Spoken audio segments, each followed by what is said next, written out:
Hello beginner dragons, this is Mr. Van, and today is going to be the beginning of the second week. So for today, we are basically just doing our physical mental goal. We are going to be doing a warm-up, and we're gonna do our form.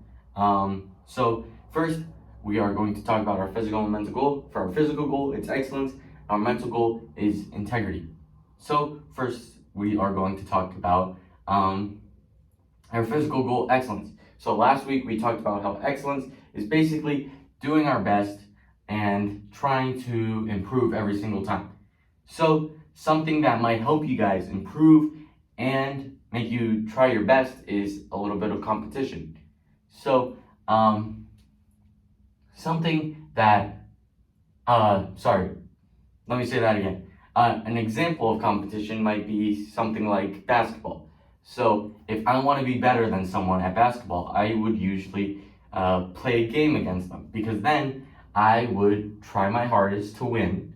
And over time, if I keep on playing them, or over the time of the game, I might learn how to do specific stuff, or I might improve on my shooting, or I might improve on my dribbling and stuff like that. That goes the same with anything you do. So something like math. If you want to be faster than someone at math, you might do those 60-second math cards where you do all addition until you finish and hope that you're faster than the clock that is 60 seconds. And you can do that against someone and see how fast it takes both of you guys and how far you guys went.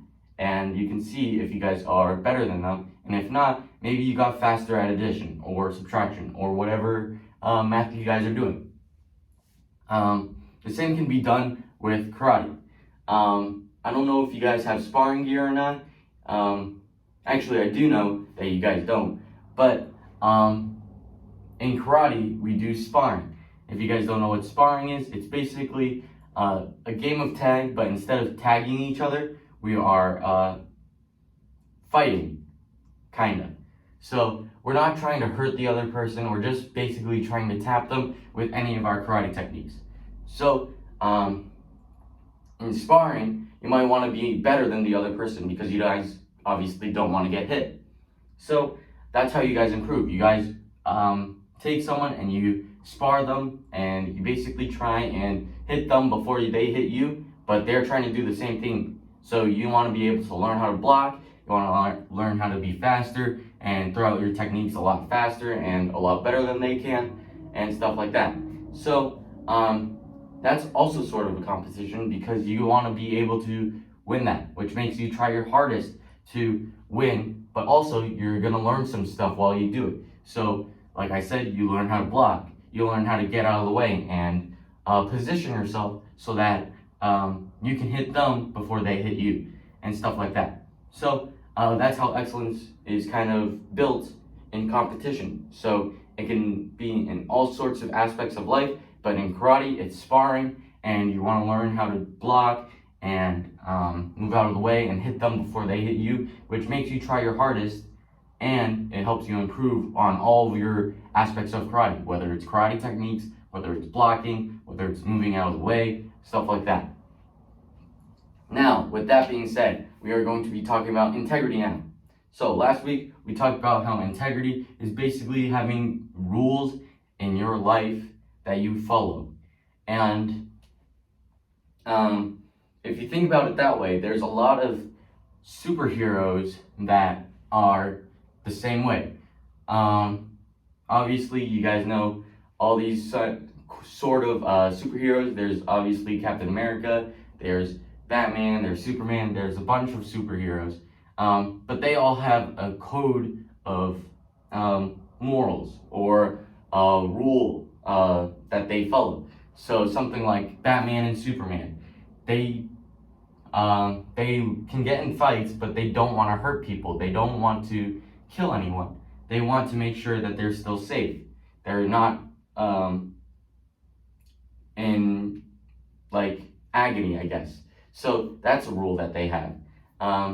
Captain America, and if you watch any of the movies that Chris Evans plays in, he doesn't lie.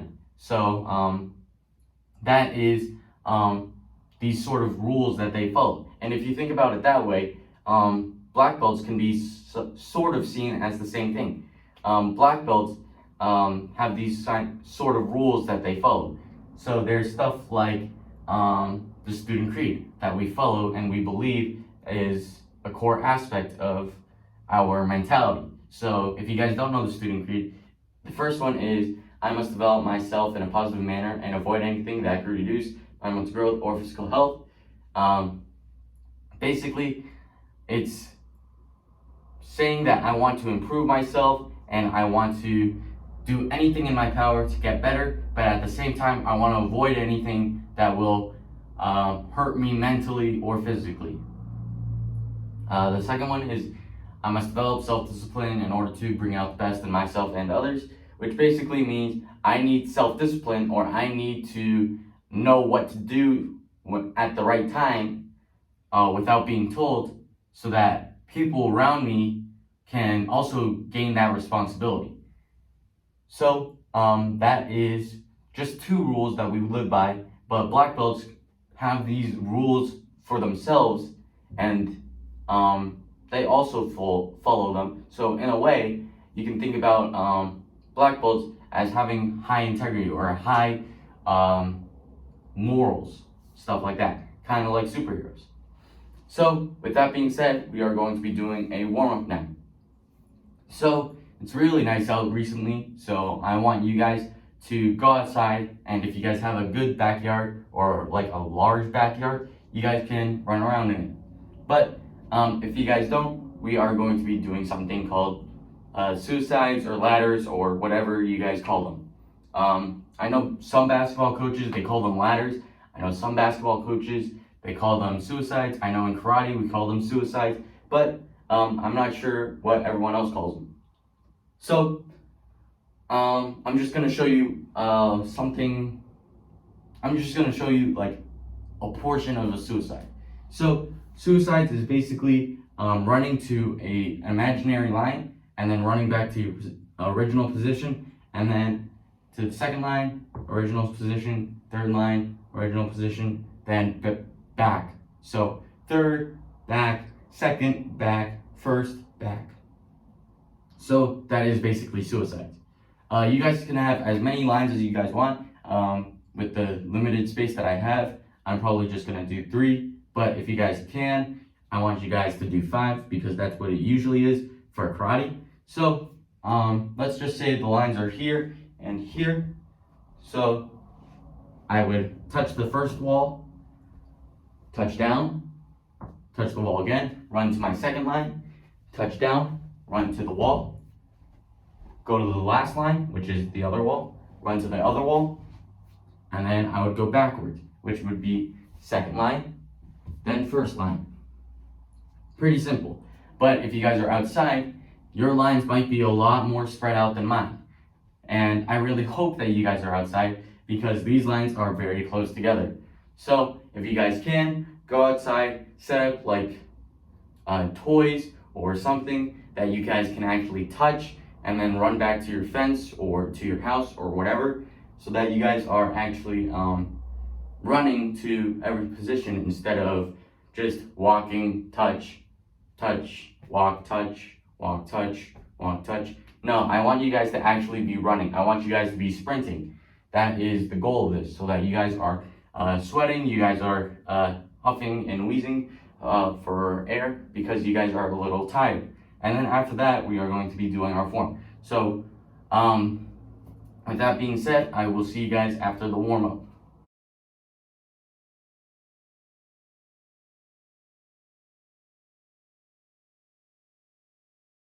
Hello, beginner dragons, I'm back, and now we are going to be doing our form.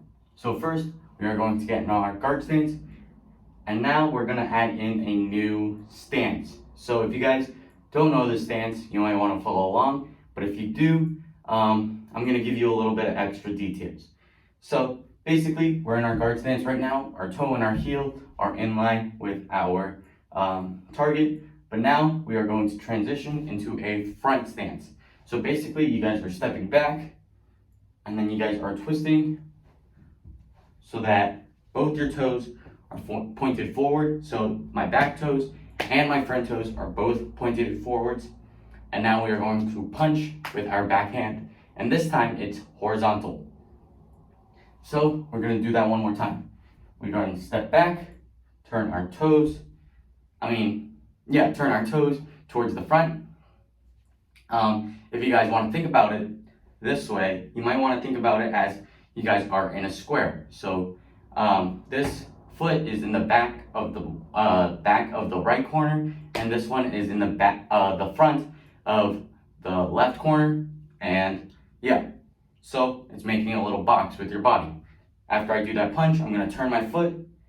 I'm going to turn it all the way now so that it's pointed backwards. I'm moving so that you guys can see what I'm doing. So now my toes are pointed towards the back of the back wall, and my leg is like this so that my heel is basically at my butt, and my foot is my knee is basically pointed towards my target, and I'm going to kick with the top of my foot. That's called a pizza kick. Now I'm back into a horse stance, which, if you guys don't know, you guys are squared so that my hips are this way as well as my feet. So that is a horse stance, and we are going to make an X on our body and do 2 back fists, one towards the front, one towards the back. So I basically just want you guys to run through those motions. I don't want you guys to go into too much detail because if you guys do, you might hurt yourself and stuff like that. So instead, I'm just gonna tell you guys to practice those moves. One thing that I do want you guys to practice a lot would be that front stance punch, making sure that it's horizontal, and I want you guys to practice turning your foot all the way when you do that roundhouse kick, because if you guys don't turn your foot all the way, you guys are going to hurt your knee. So make sure that you guys turn your foot all the way.